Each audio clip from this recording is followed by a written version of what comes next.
Hello guys, welcome back to the channel. Of course, it's Let's Talk Football, the one channel where we sort of try to, talk about football, particularly as it concerns the Premier League. I hope that you're having a great weekend. Of course, today is Friday, and then of course tomorrow is Saturday.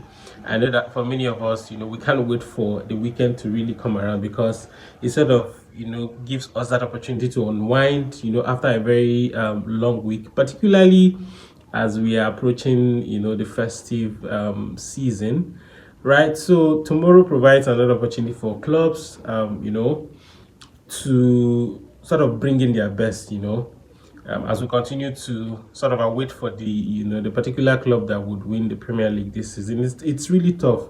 So after the encounter between, that's talking about last week's Premier League matches, after the encounter between Aston Villa and then Arsenal, I had some of my friends, reaching out to me to say that the Premier League, of course, is very, very unpredictable. And they were basically like reacting to my video. You remember the video where I talked about the fact that if you're a fan and then you're wishing Arsenal would fail this season, you might be making the wrong decision because they do not appear as though they are willing to let go of any points.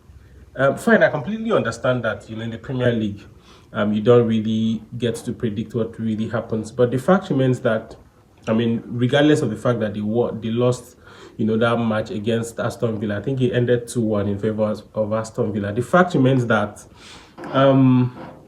Arsenal is the better side.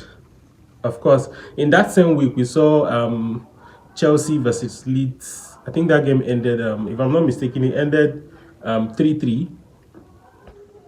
Sorry, it was Liverpool versus Leeds that ended 3-3, and then Chelsea Bournemouth ended 0-0. Of course, so it was actually an opportunity for clubs to pick up points, looking at the fact that Arsenal lost that game. But you saw that many of the title contenders also went ahead to draw their matches, except for Man City, which thrashed, I think it was Sunderland they played against.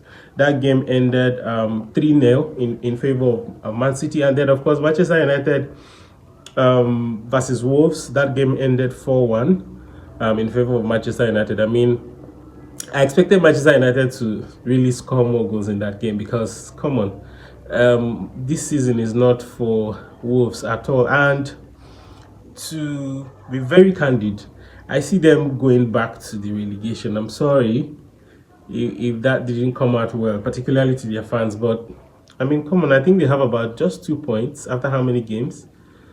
From a possible 36 or 37 or thereabouts. That's a very poor outing so far from what we've seen.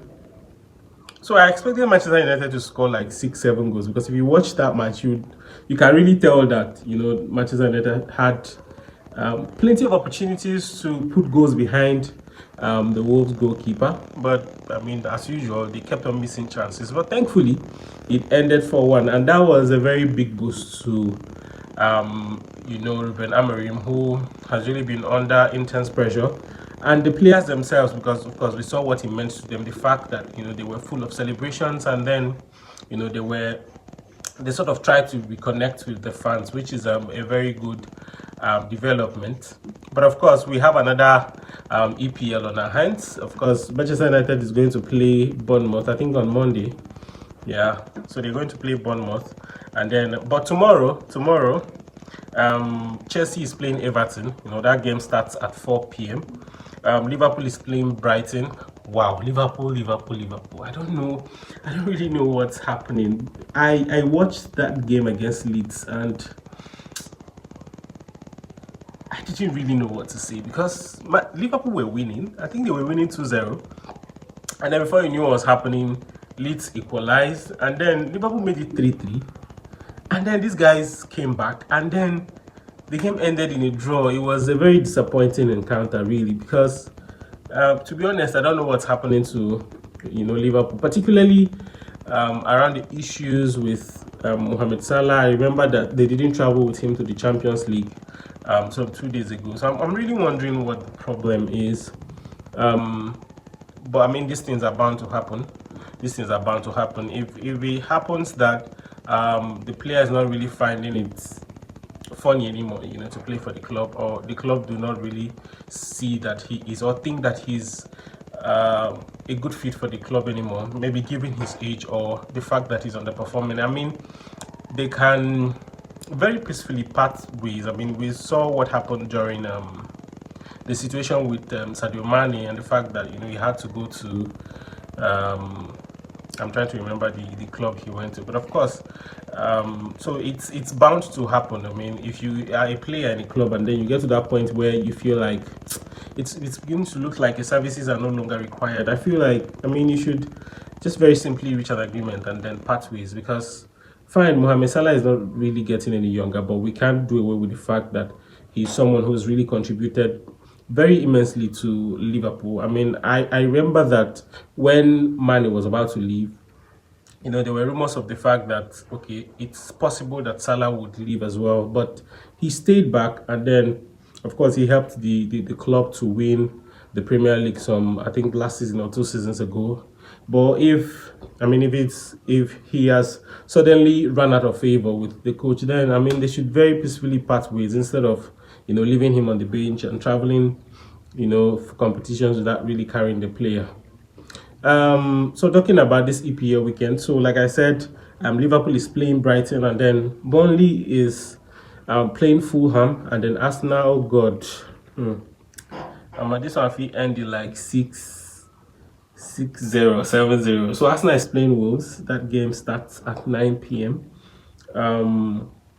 So Chelsea, Everton, Liverpool, Brighton are all starting at 4 p.m. Burnley versus Fulham is starting at 6:30 p.m. and then Arsenal Wolves, of course, 9 p.m. And then you have Crystal Palace versus Man City, 3 p.m. That's on Sunday. I mean, it's not going to be a very easy encounter with Man City, because forget the fact that Manchester United won Crystal Palace, but Crystal Palace can be very stubborn sometimes. I mean, if you watch them, you know that they are a team that you can't really take for granted. So that game starts at 3 p.m. on Sunday, and then you also have Sunderland playing Newcastle on Sunday. It starts at 3 p.m. as well. And then you also have Nottingham Forest playing Tottenham. It starts at 3 p.m. as well. And then you have West Ham playing Aston Villa. It starts at 3 p.m. as well. And then you have Brentford playing Leeds. That one starts at 5:30 p.m. all on Sunday. And then Manchester United play Bournemouth on Monday. It starts at 9 p.m. Well, talking about the Manchester United versus Bournemouth encounter, I think it's going to be a really tough one, because, I mean, to be honest, Bournemouth is one team that you can't look down on. Of course, we have the likes of Semenyo, who, by the way, Manchester United has really been chasing after. I don't know what's happening, but I expect him to join the club next season. I expect him to join the club next season, because, of course, Manchester United has the money, and usually, some of these clubs, what they need is, after grooming players, they just sell them for huge amounts of money, and then so they have more money to go and sort of look for other players, players that wouldn't really cost much. So I see him joining Manchester United next season. But for the encounter, it's not going to be easy, but I think Manchester United is going to win that game. It's going to be very tough. So maybe 1-0 or 2-0. Yeah, so Manchester United really deserves to win that game. I think if they win, they will now go to 28 points or thereabouts. And then, they keep coming up. But we'll see what happens. We'll see what happens. So as usual, I want you to drop your comments on the comment section. Please, guys, my knees are on the floor. Like, try to engage my content, because it goes a long way in encouraging me to, keep doing what I'm doing. Very truthfully, if there are areas where you feel like, okay, this guy needs to improve in his content creation, regarding football, regarding the Premier League, I mean, bring up the suggestions. I am one who accepts constructive criticisms. All right, so just suggest, what do you think I can do better to improve on the content that I share? Are there things you feel like I'm doing badly, that I need to improve upon? So just, share your thoughts on the comment section and, engage the content. Thank you very much for watching. Bye for now.